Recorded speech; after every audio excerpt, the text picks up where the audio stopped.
చంద్రబాబు నాయుడు గారు ఆయన వేయించిన కేసులు ఎన్నో తెలుసా? పేదలకు మీ బిడ్డ ఇళ్ళ స్థలాలు ఇవ్వడానికి, ఇల్లు కట్టడానికి అడుగులు ముందుకు వేస్తే రాక్షసుల్లా అడ్డుకునేందుకు చంద్రబాబు నాయుడు గారు ఆయన మనుషులు వేసిన కేసులు ఎన్నో తెలుసా? ఒకటి కాదు, రెండు కాదు, ఏకంగా 1191 కేసులు వేశారు ఈ దుర్మార్గులు. 1191 కేసులు వేశారు ఈ దుర్మార్గులు. కేవలం మీ బిడ్డ నా అక్క చెల్లెమ్మలకు ఇంటి స్థలాలు, ఇంటి పట్టాలు నా అక్క చెల్లెమ్మలకు ఇవ్వకూడదు అని ఎంత దుర్బుద్ధితో 1191 కేసులు వేస్తే ఇవన్నీ చూసినప్పుడు అర్థమయ్యేది ఏమిటో తెలుసా? పేదలకు కావాల్సింది స్థలం, పెత్తందారి బాబు ఇచ్చినది పేదలకు కష్టాలు, పేదలకు కన్నీరు. బాబు సృష్టించిన ఈ న్యాయపరమైన అడ్డంకులన్నీ కూడా ఒక్కొక్కటి కూడా దాటుకుంటూ ఈరోజు ఒక్క ఒంగోలులోనే ఏకంగా 21,000 పేదలకు 21,000 పేదలకు ఇళ్ల పట్టాలు ఇస్తా ఉన్నాం. చంద్రబాబు నాయుడు గారు సృష్టించిన ఈ అడ్డంకులన్నీ కూడా దాటుకుంటూ ఇదే ఒంగోలు అర్బన్లోనే, ఇదే ప్రాంతంలోనే నిరుపేదల ఇళ్ల స్థలాల కోసం ఇదే ఎర్రజర్ల హిల్స్లో ఇదే ప్రాంతంలో 866 ఎకరాల భూమిని 2020లోనే గుర్తించి 24,000 ప్లాట్లతో లేఅవుట్లు చేసి అభివృద్ధి చేసి అన్నీ సిద్ధం చేయడం జరిగింది. పేదలకు ఇళ్ల పంపిణీ చేయడానికి, ఇంటి స్థలాలు పంపిణీ చేయడానికి. అయితే ఈ గొప్ప కార్యక్రమానికి చంద్రబాబు ఆయన మనుషులు వీరందరూ కూడా కోర్టులో వెళ్ళి కోర్టులో కేసేశారు, అడ్డుకున్నారు. ఇవన్నీ కూడా అధిగమించి ఈరోజు మీ బిడ్డ అడుగులు ముందుకు వేశాడు. ఇప్పుడు కూడా ఇక్కడ కూడా మీ బిడ్డ ప్రభుత్వం అక్క చెల్లెమ్మలకు ఇంటి స్థలాలు ఇవ్వడానికి అడుగులు ముందుకు వేస్తే ఇప్పుడు కూడా దీన్ని కూడా అడ్డుకునేందుకు చంద్రబాబు నాయుడు గారు హైకోర్టులో మళ్ళా కేసేశాడు. దీన్ని కూడా ఆలోచన చేయమని అడుగుతా ఉన్నా. వీళ్ళ బుద్ధులు ఎలా ఉన్నాయి, వీళ్ళ ఆలోచనలు ఎలా ఉన్నాయో ఆలోచన చేయమని అడుగుతా ఉన్నా. ఇవాళకి కూడా కోర్టులో చుట్టూ తిరుగుతూ ఉన్నాడు. వారు ఎంతకు తెగించిన, ఎంతగా దిగదారిన, ఎలాగైనా కూడా ఇక్కడ నిరుపేదలకు, నా అక్క చెల్లెమ్మలకు ఇళ్ల పట్టాలు ఇవ్వాలన్న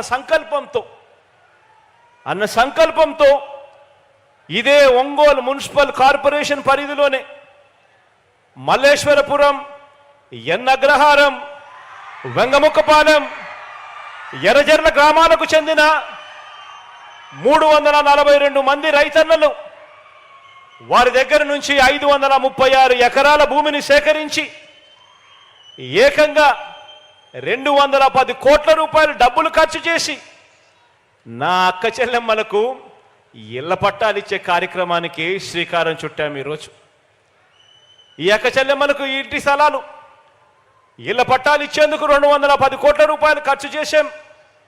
మరో 21 కోట్ల రూపాయలు ఈ లేఅవుట్ అభివృద్ధి కోసం ఖర్చు చేస్తూ ఏకంగా 230 కోట్ల రూపాయలు ఖర్చు చేసిన తర్వాతే మీ బిడ్డని మీ దగ్గరికి వచ్చి మీ చిక్కటి చిరునవ్వుల మధ్య మీ అన్నగా, మీ తమ్ముడుగా మీ అందరితో మమేకమయ్యాడు.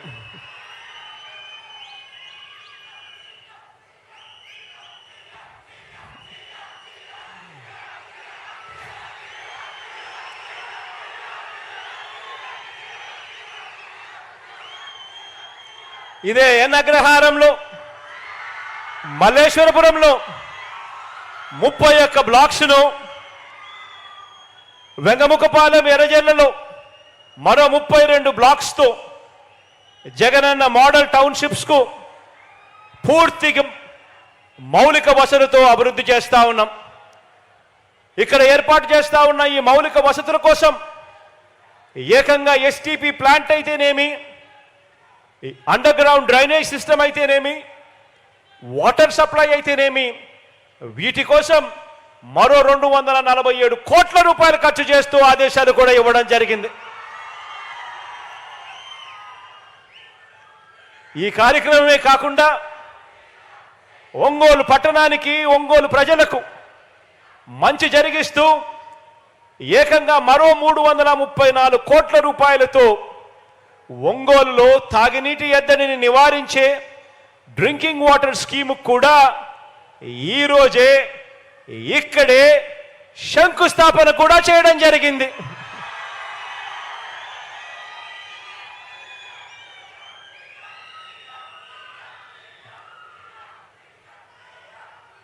ఒకవైపున పేదవాడి గురించి, ప్రజల గురించి మనం ఇన్ని అడుగులు వేగంగా వేస్తూ ఉంటే,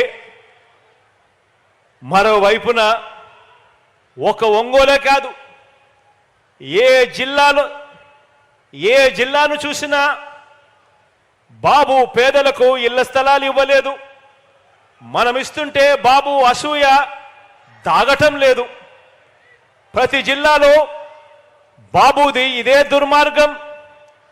పేదల ఇంటి నిర్మాణాన్ని అడ్డుకుంటూ కేసులు వేయించడం ఆయనకు సహజ అలవాటుగా కూడా మారింది. ఇవన్నీ చూస్తే అనిపిస్తుంది, ఇటువంటి కార్యక్రమాలు చేస్తూ ఉన్నప్పుడు, ఇటువంటి చంద్రబాబు నాయుడు గారిని చూస్తే అనిపిస్తుంది, 100 మంది సినిమా విలన్ల దుర్మార్గం కంటే 100 మంది సినిమా విలన్ల దుర్మార్గం కంటే పురాణాలలో మనం కథలుగా విలన్లుగా చెప్పుకునే రాక్షసులందరికంటే కూడా ఒక్క బాబు దుర్మార్గం వీళ్ళందరి విలన్ల కంటే ఎక్కువే అని చెప్పి కూడా ఇటువంటి అన్యాయాలు చేస్తూ ఉన్నప్పుడు చూస్తే అనిపిస్తుంది. ఎందుకు అనిపిస్తుంది ఇంత బాధ అంటే దానికి కారణం ఏమిటనంటే, చివరికి అమరావతి అని వీళ్ళు చెప్పుకుంటా ఉన్న రాజధాని, అటువంటి రాజధాని అమరావతి అని చెప్పి వీళ్ళు చెప్పుకుంటా ఉన్న రాజధానిలో చివరికి అమరావతిలో పేదలకు ఇళ్ల స్థలాలు ఇస్తుంటే అక్కడ ఇవ్వటానికే వీల్లేదని, పేదలకు అక్కడ ఇళ్ల స్థలాలు ఇస్తే డెమోగ్రఫిక్ ఇంబ్యాలెన్స్ వస్తుందట. డెమోగ్రఫిక్ ఇంబ్యాలెన్స్ అంటే ఏమిటో తెలుసా? పేదలకు అమరావతిలో ఇంటి స్థలాలు ఇస్తే కులాల మధ్య సమతౌల్యం దెబ్బతింటుంది అని ఏకంగా నిస్సిగ్గుగా ఈ పెద్ద మనిషి కోర్టుల్లో సైతం కేసులు వేసి కేసుల్లో కూడా వాదించాడు అనంటే, ఇటువంటి వ్యక్తి ఇంత అమానుషంగా కోర్టులో తన లాయర్లను పెట్టి వాదించాడు అనంటే, ఇన్ని దుర్మార్గాలు చేసి కూడా బాబు ప్రజా జీవితంలో జంకు గొంకు లేకుండా ఉండగలుగుతా ఉన్నాడు అనంటే, ఇంతకన్నా అన్యాయం ఎక్కడైనా ఉంటుందా అని ఆలోచన చేయమని అడుగుతా ఉన్నా. గవర్నమెంట్ బడిలో ఇంగ్లీష్ మీడియం వద్దని వాదించి కూడా, గవర్నమెంట్ బడులలో ఇంగ్లీష్ మీడియం వద్దని వాదించి కూడా ఆ తల్లిదండ్రులంతా కూడా ఈ చంద్రబాబుకు గుణపాఠం చెబుతారు అన్న భయం కూడా లేకుండా చంద్రబాబు రాజకీయాలలో పాపిష్టి జీవితాన్ని కొనసాగించగలుగుతున్నాడు అనంటే, ఇంతకన్నా దారుణం ఎక్కడైనా ఉంటుందా? ఆలోచన చేయమని అడుగుతా ఉన్నా.